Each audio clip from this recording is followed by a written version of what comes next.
दश्त जुनून के मोअज़्ज़ज़ नाज़रीन इकराम अस्सलाम वालेकुम। उम्मीद करता हूँ आप सब बाखैरियत व आफ़ियत होंगे। आज की हमारी वीडियो नहायत ही इंटरेस्टिंग और मुख्तसर है। उम्मीद करता हूँ कि आप इसको लाजमी पसंद करेंगे।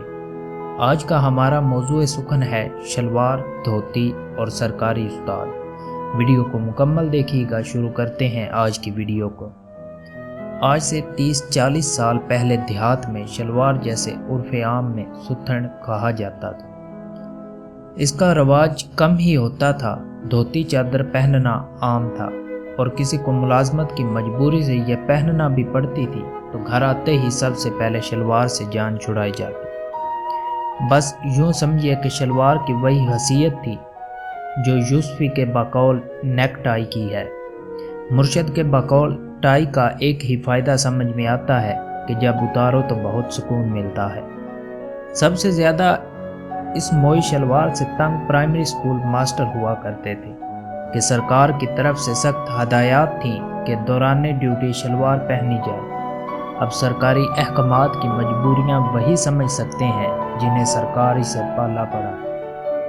लेकिन जहां ज़रूरत ऐजाद की माँ होती है वहां रास्ता निकालना भी आना चाहिए। तो बहुत से असातिज़ा ने इसका ये हल निकाला था कि स्कूल में एक अदद शलवार नाड़ा डाल कर लटका देते और दूर से ही किसी अफसर को आता देखते तो फ़ौरन कमरे में जाकर शलवार को धोती से बदल देते। अफसर भी खुश और अज़ाए रईसा भी राज़ी। एक मोहतरम उस्ताद ने भी एक अदद सफ़ेद शलवार कमरे में रजिस्टरों की अलमारी के साथ केल पर लटकाई हुई थी।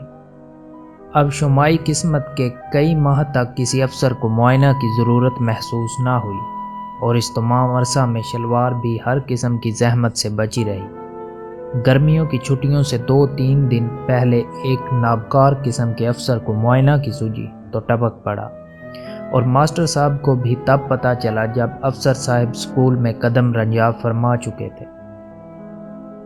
छड़ी फेंकी, फ़ौरन कमरे को भागे कि शलवार ज़ेबतन करके फ़राइज़ मनसबी अदा करें। जैसे ही शलवार में दोनों टांगें डालकर नाड़ा बांधना चाहा तो शलवार के अंदर तूफ़ान बर्पा हो गया। क्योंकि अरसा ज़्यादा होने की वजह से भूंडों ने शलवार के अंदरूनी इलाकों को सरकारी ज़मीन समझकर अपना घरौंदा बना लिया था। इसके बाद क्या हुआ इसे आपके तख़य्युल की परवाज़ पर छोड़ते हैं कि इसका इजहार किताब नहीं। उम्मीद करता हूँ कि ये मुख्तसर वीडियो आपको पसंद आई होगी। हमारे चैनल को सब्सक्राइब करें और इस वीडियो को लाइक और कमेंट कर दें। अगली वीडियो तक मुझको इजाज़त दें। अल्लाह निगहबान।